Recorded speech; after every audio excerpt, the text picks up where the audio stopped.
Salut à tous, j'espère que vous allez bien. Aujourd'hui, on va traiter d'un sujet qui est teasé dans la miniature, qui est teasé dans le titre de la vidéo, les chevaliers divins, qui sont la force la plus puissante du gouvernement mondial, selon les scans du chapitre 1083. Bien que les chevaliers divins aient déjà été mentionnés plusieurs chapitres auparavant, le manga a finalement clarifié leur rôle actuellement.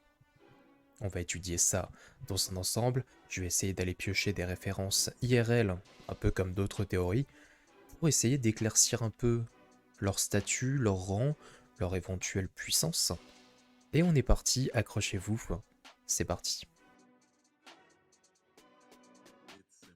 Les chevaliers divins ont été mentionnés pour la première fois dans le chapitre 1054. Tensei, également connu sous le nom de Kuroma, le directeur du bureau d'enquête criminelle de la marine, a rencontré l'amiral de la flotte Akainu et l'amiral Kizaru pour discuter ensemble de l'enquête menée par son département sur les récents événements.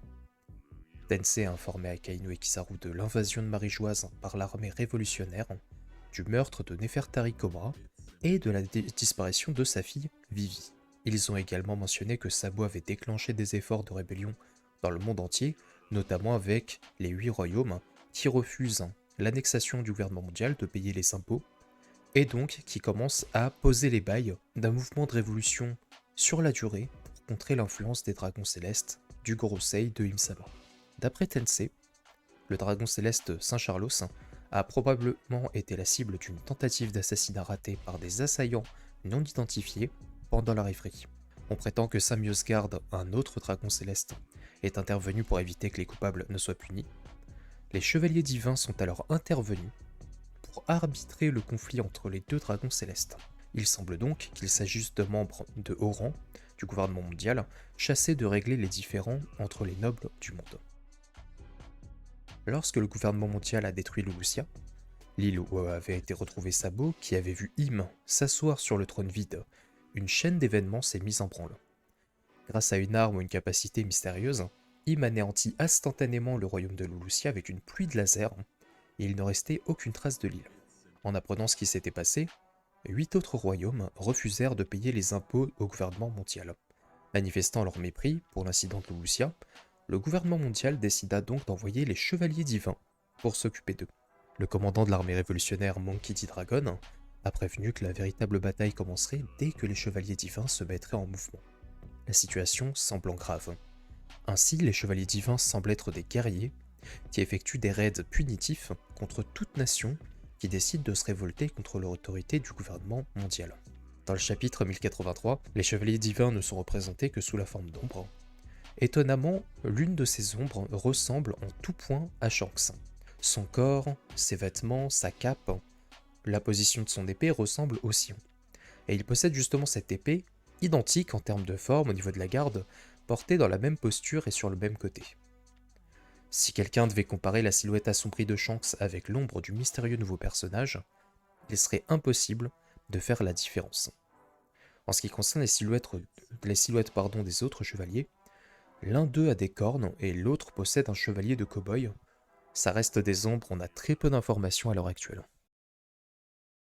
Les chevaliers divins sont au nombre de 9, comme les premiers fondateurs des Templiers, un groupe monastique militaire créé pendant les croisades. Les Templiers étaient en effet à l'origine 9 chevaliers qui vivaient à Jérusalem après la première croisade. Il est important de noter que les Templiers étaient chargés de protéger les pèlerins chrétiens en Terre Sainte, tout comme les chevaliers divins mènent des opérations en Marie-Joie, qui est également connue sous le nom de Terre Sainte. Tout comme les chevaliers divins, dont les missions ne semblent pas être dans le domaine public, c'est-à-dire que les chevaliers divins ne se seraient jamais montrés par exemple à Marineford, qui est public, envers la marine, toujours public, les Templiers, depuis leurs origines, sont un groupe entouré de mystères. Ils ont accumulé de nombreuses richesses, ce qui leur a permis de développer une influence politique importante. Lorsque les Templiers ont obtenu la reconnaissance officielle de l'Église catholique, leur pouvoir et leur influence sont montés en flèche. À un moment donné, ils ont commencé à répondre au pape seul. L'auteur de One Piece, Eiichiro Oda, s'est peut-être inspiré de ce fait historique, car les chevaliers divins sont directement employés par le gouvernement mondial, éventuellement par le Gorosei ou Im en personne. Les Templiers étaient parmi les guerriers les plus puissants de l'armée des croisés. En outre, ils exerçaient différentes activités commerciales, pour la banque, tout ce qui est notaire, etc. Il est intéressant, de noter que les chevaliers divins sont également impliqués dans l'aspect financier, puisqu'ils sont envoyés pour traiter avec tout royaume qui refuse de payer son tribut ou gouvernement mondial. On peut les considérer un peu comme des agents du fisc avec une épée. Jusqu'à présent, l'identité des 9 chevaliers divins est inconnue, et leur force n'a pas encore été révélée explicitement. Il est vrai que leur apparition si tardive dans l'histoire de One Piece, alors que la série est entrée dans sa phase finale, peut laisser supposer qu'il s'agit de puissants combattants et influents. Certains fans pensent que les chevaliers divins peuvent être aussi forts que les amiraux de la marine, peut-être même au-dessus. Est-ce que c'est le cas? Je n'en suis pas sûr. En tout cas, on peut dire, et c'est très probable, que les chevaliers divins soient plus puissants que Lucci et Kaku, qui sont actuellement les plus puissants combattants connus, travaillant directement pour le gouvernement mondial, c'est-à-dire en toute discrétion. Les chevaliers divins joueront probablement un rôle important dans l'intrigue à venir, donc après Im, après le Gorosei, ils pourraient bien être les membres les plus puissants du gouvernement mondial. Mais pour l'instant, il reste encore beaucoup de questions sans réponse, alors attendons ensemble les prochains chapitres pour en savoir plus. Et écoutez les amis, on a fait un petit tour de terrain magnifique. Moi ça m'a plu, ça m'a plu. On n'a pas beaucoup d'informations, mais c'est vrai que la référence m'avait fait tiquer, donc je préfère vous la partager tout de suite. En tout cas, n'hésitez pas, hein. Abonnez-vous si ce n'est pas fait, likez, etc., commentez, partagez. Et moi je vous dis à la prochaine pour la review du chapitre. Et en attendant, portez-vous bien. Tchuss.